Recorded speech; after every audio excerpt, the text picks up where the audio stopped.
and case or English.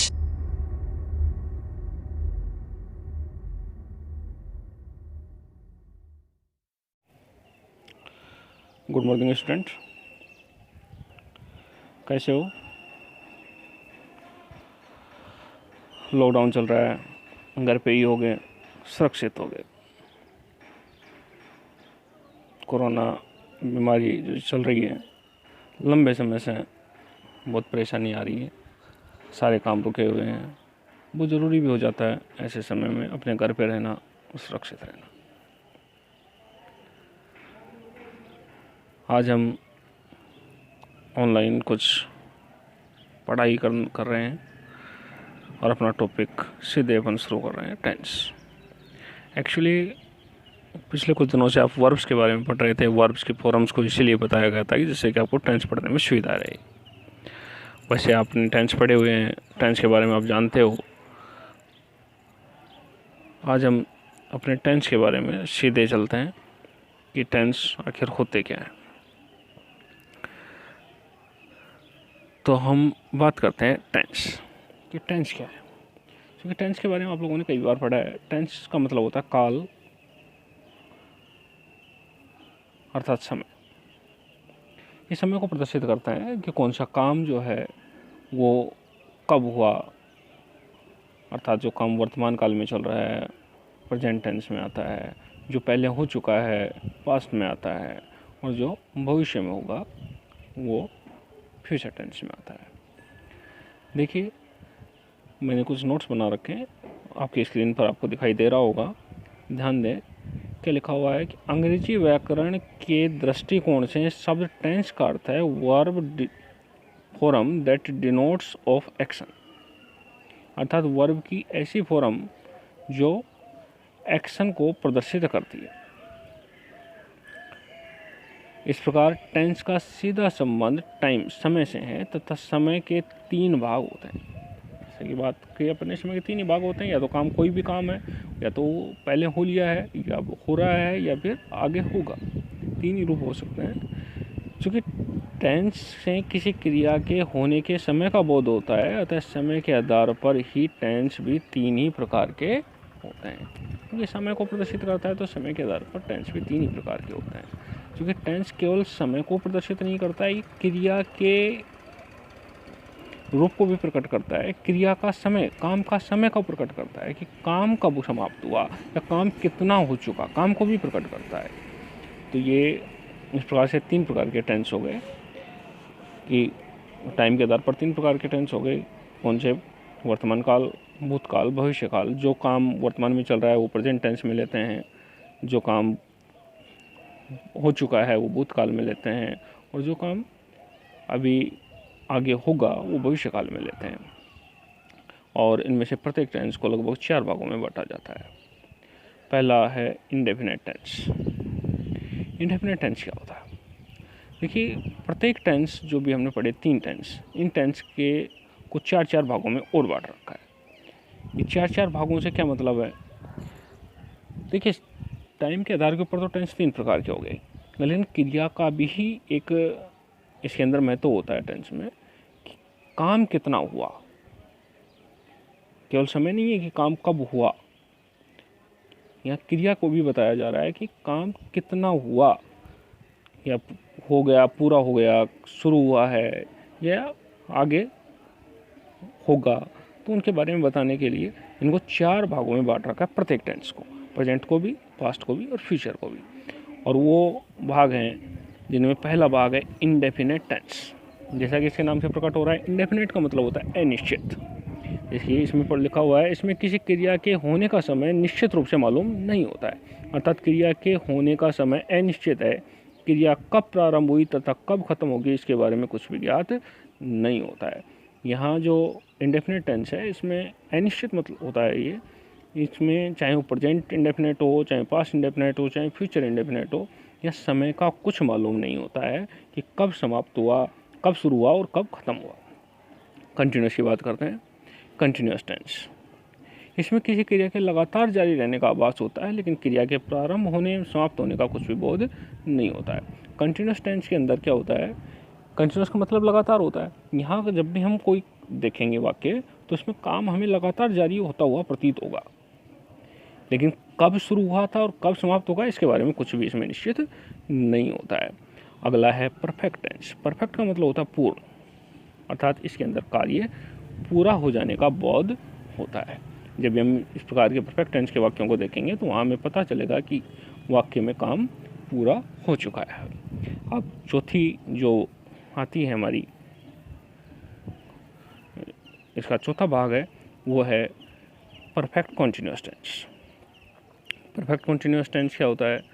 Perfect continuous tense में देखिए दो चीज़ों का मिश्रण है। अभी जो हमने सेकंड और थर्ड पार्ट पढ़ा है, कंटिन्यूअस और परफेक्ट, उन दोनों का मिश्रण यहाँ आ गया। परफेक्ट का मतलब हमने पढ़ा पूर्ण और कंटिन्यूअस का मतलब पढ़ा हमने लगातार। तो यहाँ पूर्ण भी हो जाता है, काम का आभास होता है कि पूर्ण हो गया है लेकिन अभी भी लगातार जारी है। देखिए क्या लिखा हुआ है इसमें कोई क्रिया किसी समय से प्रारंभ होकर प्रतिदिन अंशतः पूर्ण होकर भी आने वाले समय में जारी रहने का बोध कराती है। अर्थात परफेक्ट कंटिन्यूअस टेंस में ऐसा प्रतीत होता है हमें उस वाक्य से कि वाक्य लंबे समय से चल रहा है और लगभग पूरा होने की तरफ है। यहाँ टाइम से रिलेटेड है ये टेंस। इसको जब हम आगे एक एक करके टेंस पढ़ेंगे तो उसमें आपको अच्छे से क्लियर हो जाएगा कि ये क्या है।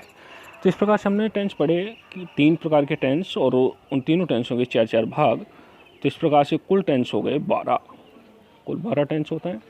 अब हम इनको एक एक टेंस लेकर के, एक एक टेंस का भाग लेकर के उनके बारे में विस्तृत रूप से अध्ययन करेंगे। टेंस के बारे में आगे बढ़ने से पहले हम कुछ चीज़ों के बारे में जानते हैं। टेंस से पहले हमें लगभग 3 चीज़ों के बारे में विस्तृत जानकारी होनी चाहिए। वो 3 चीज़ क्या है?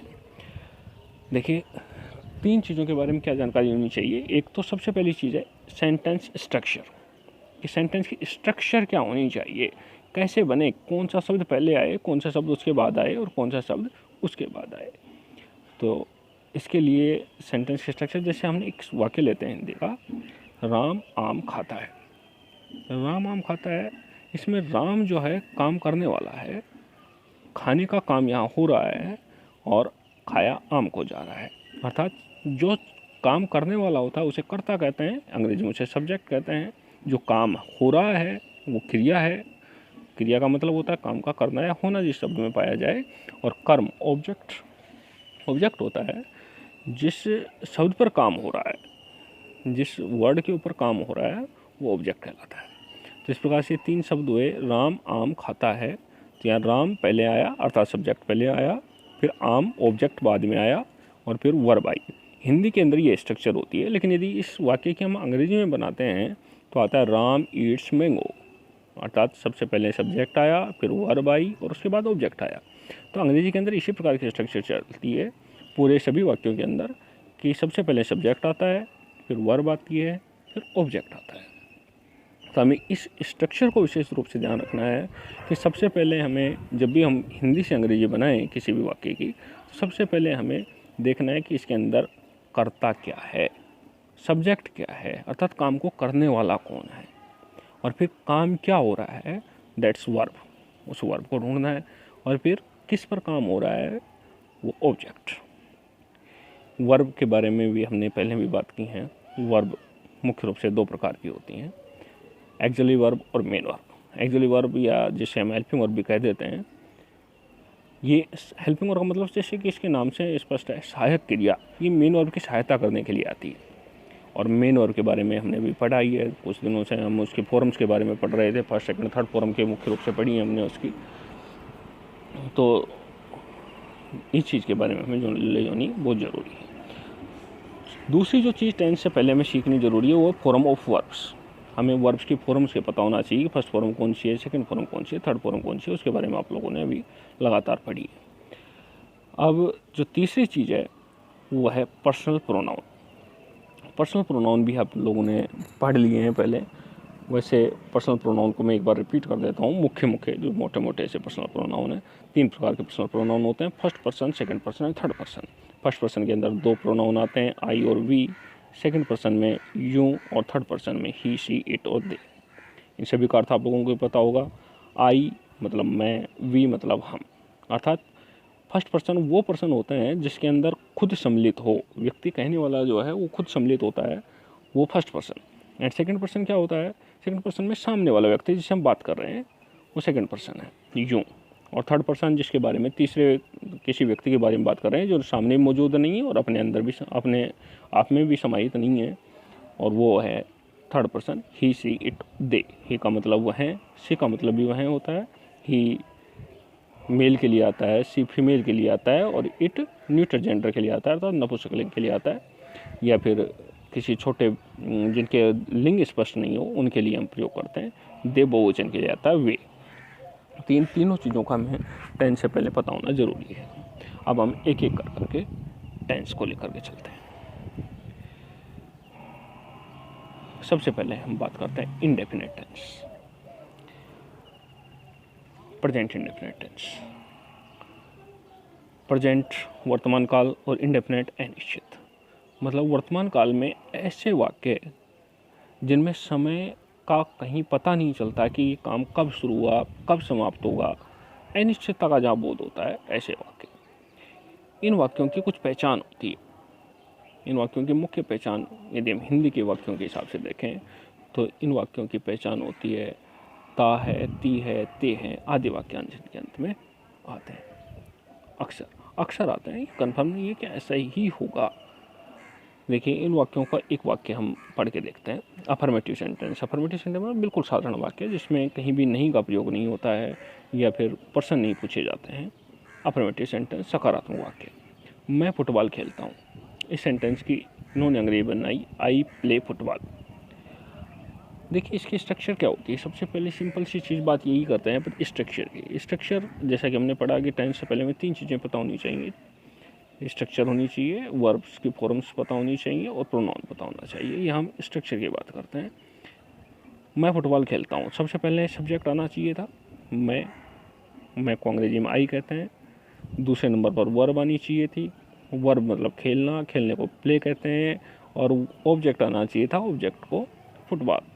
ऑब्जेक्ट फुटबॉल है तो फुटबॉल आ गया, आई प्ले फुटबॉल। बहुत सिंपल सा बन गया सेंटेंस। सेकंड सेंटेंस है मैं रोज़ाना कॉलेज जाती है।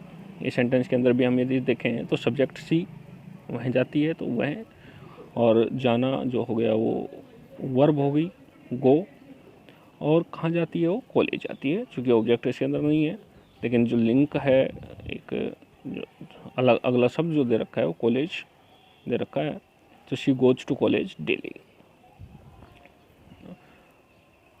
अब यहाँ पे एक चीज़ आती है कि ऊपर जो सेंटेंस हमने पढ़ा वहाँ तो वर्ब के रूप में प्ले था, और नीचे वाला जो सेंटेंस हमने पढ़ा उसके अंदर वर्ब के रूप में गो ना दे करके गोल दे रखा है। बस यही एक चीज़ समझने की है। प्रत्येक वाक्य के अंदर, प्रत्येक जो टेंस पढ़ेंगे हम, प्रत्येक टेंस के अंदर जो चेंज होगा वो वर्ब में चेंजिंग होगी।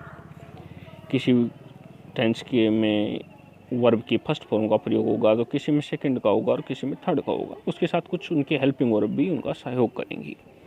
तो प्रेजेंट इंडेफिनिट टेंस के यदि साधारण वाक्य की बात करें हम, अफर्मेटिव सेंटेंस की बात करें हम, तो यहाँ पे कोई भी हेल्पिंग वर्ब का प्रयोग तो होता नहीं है। लेकिन मेन वर्ब में एस या ई एस, मेन वर्ब की फर्स्ट फॉर्म के साथ एस या ई एस का प्रयोग जरूर होता है। मेन वर्ब की फर्स्ट फॉर्म के साथ एस या ई एस का प्रयोग कहाँ होता है उसके लिए भी एक नियम है। देखिए इस नियमों को भी मैंने यहाँ लिख रखे हैं।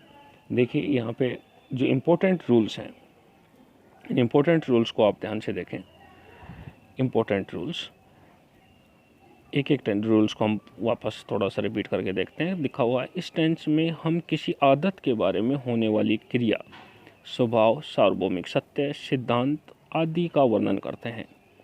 साधारणतया इनमें वाक्य के अंत में ता है, ती है, ते है आदि आते हैं। ये तो हमने पढ़ी लिया कि भाई इनमें अक्सर ये आते हैं, और जो हमारी आदतें वगैरह होती है, जो दैनिक दिनचर्या में हम काम करते हैं, वो वाक्य अक्सर इनमें इस टेंस के माध्यम से बनते हैं। इस टेंस के अफर्मेटिव सेंटेंस, अफर्मेटिव मतलब सकारात्मक वाक्य में सिंगुलर नाउन्स एवं ही सी इट के साथ वर्ब की फर्स्ट फॉर्म में एस या ई एस जोड़ते हैं तथा प्लूरल नाउन्स एवं आई वी यू दे के साथ वर्ब की फर्स्ट फॉर्म का प्रयोग करते हैं। यहाँ पर यदि वाक्य का सब्जेक्ट को देख करके हम एस या ई एस का प्रयोग करते हैं। यदि वाक्य का सब्जेक्ट जो है वो आई वी यू दे अर्थात बहुवचन, या आई को भी बहुवचन माना गया है, आई वी यू दे या कोई प्लूरल नाउन है तो हम वहाँ पर वर्ब की सीधी सीधी फर्स्ट फॉर्म का प्रयोग करेंगे। लेकिन यदि सब्जेक्ट के रूप में कोई थर्ड पर्सन या फिर सिंगुलर नाउन है तो हम एस या एस का प्रयोग उस वर्ब के साथ में करेंगे। अब बात आती है कि एस का प्रयोग कहाँ करेंगे, ई एस का प्रयोग कहाँ करेंगे। बहुत सिंपल है, जिन वाक्यों के अंत में S, S H, C H, X, O या जेड हो तो उन वाक्यों के अंत में हम ई एस का प्रयोग करेंगे और बाकी सभी वाक्यों के अंत में हम केवल एस, सभी वर्ब्स के अंत में हम केवल एस का प्रयोग करेंगे। थर्ड पॉइंट देखिए, नेगेटिव सेंटेंस में सिंगुलर नाउन्स एम ही शीट के साथ डज नॉट का प्रयोग तथा प्लूरल नाउन्स एम आई वी यू दे के साथ डू नॉट का प्रयोग करते हैं। नेगेटिव सेंटेंस में भी वही सिस्टम है भाई, यहाँ नेगेटिव और इंट्रोगेटिव सेंटेंस में हम हेल्पिंग वर्ब का प्रयोग करेंगे। अफर्मेटिव साधारण वाक्य तो उसमें हम हेल्पिंग वर्ब का प्रयोग नहीं करते हैं, लेकिन नेगेटिव और इंट्रोगेटिव सेंटेंस में हेल्पिंग वर्ब का प्रयोग करेंगे। भाई हेल्पिंग वर्ब का प्रयोग कौन सा करेंगे, हेल्पिंग वर्ब में डू और डज।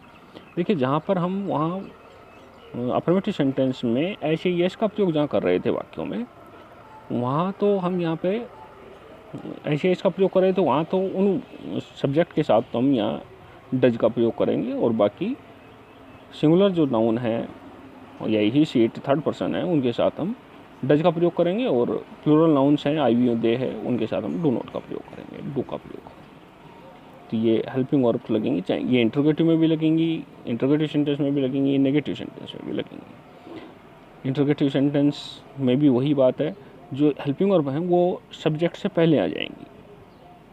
नेगेटिव सेंटेंस में तो वही रहेंगी जहाँ पे इनका स्थान नियत है, सब्जेक्ट के बाद हेल्पिंग वर्ब लगेगी, और इंट्रोगेटिव सेंटेंस में हेल्पिंग वर्ब पहले आ जाएगी, डू और डज का प्रयोग। देखिए दे रखा है फोर्थ पॉइंट में, इंट्रोगेटिव सेंटेंस में कर्ता सब्जेक्ट के पहले डू का तथा डू का डज प्रयोग करते हैं। पहले डू का, इंट्रोगेटिव सेंटेंस में कर्ता के पहले डू का और डज का प्रयोग करते हैं। और यदि प्रश्नवाचक शब्द क्या, कब, कहाँ, कैसे, क्यों आदि हिंदी वाक्यों के बीच में हो तो इनको अंग्रेजी वाक्य के प्रारंभ में लिखते हैं, अर्थात डबल एस वर्ड कोई आ जाए, what, when, why, who, whom, whose, इस प्रकार के कुछ शब्द आ जाएं तो उन्हें हम वाक्य के पहले लिखेंगे। 5 पॉइंट देखिए, इंट्रोगेटिव नेगेटिव सेंटेंस अर्थात जिसमें प्रश्न भी पूछा जाए और नकारात्मक भी हो में मुख्य क्रिया के पहले तथा कर्ता सब्जेक्ट के बाद नोट का प्रयोग होता है। अगला पॉइंट देखिए, हु से प्रारंभ होने वाला वाक्य, हु से प्रारंभ होने वाले वाक्य में डू या डज का प्रयोग नहीं होता है, जैसे हु गोज टू कॉलेज। देखिए हु एक स्पेशल एक्सेप्शन है। ये क्यों है, क्योंकि देखिए हु के बाद जो भी प्रश्न हु से शुरू होता है उनमें अक्सर सब्जेक्ट नहीं मिलता है। अब सब्जेक्ट नहीं मिलता है तो स्वाभाविक बात है उनके बाद अपन यदि शुरू में हेल्पिंग वर्ब लगाते हैं उनसे बाद तो सब्जेक्ट के बगैर वो हेल्पिंग वर्ब के साथ ही मिल जाता है। इसलिए हम इसमें क्या करते हैं कि यहाँ हेल्पिंग वर्ब ना लगा करके वर्ब में ही ऐसे यस जोड़ देते हैं, या सीधी वर्ब की जो फर्स्ट फॉर्म है, फर्स्ट फॉर्म में ऐसे यस जोड़ देते हैं, क्योंकि यहाँ लगभग सिंगुलर ही माना जाता है, पता होता नहीं है होगा। तो इस प्रकार से हम हु से प्रारंभ होने वाले वाक्यों में डू या डज का प्रयोग नहीं होता है, जैसे who goes to college, college कौन जाता है, हु मेक्स ए नॉइज, शोर कौन मचाता है। 7वां पॉइंट देखिए, वाक्य में सहायक क्रिया हेल्पिंग वर्ब डू या डज का प्रयोग होने के बाद मुख्य क्रिया मेन वर्ब में जुड़ा ऐसे यस हटा देते हैं। That's final.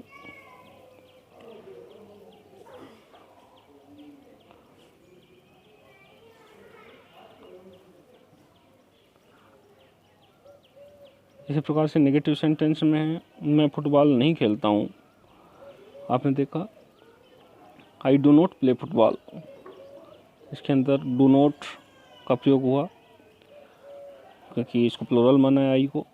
वह रोज़ाना कॉलेज नहीं जाती है तो she does not go to college daily. Does not क्योंकि थर्ड पर्सन सिंगुलर नाउन है, प्रोनाउन है। यहाँ आप हिंदी नहीं बोलते हैं, you do not speak Hindi, वे किताब नहीं पढ़ते हैं, they do not read book. और इसी प्रकार से इंटरोगेटिव सेंटेंस में हेल्पिंग वर्ब पहले आ गई है, डू आई प्ले फुटबॉल, मैं फुटबॉल कब खेलता हूँ। तो यहाँ कब के लिए डबल एच वर्ड आया when do I play football, और क्या मैं फुटबॉल नहीं खेलता हूँ, इसके लिए do I not play football. तो इस प्रकार से ये प्रेजेंट इंडेफिनिट टेंस था, इनके अभ्यास लगातार करना है।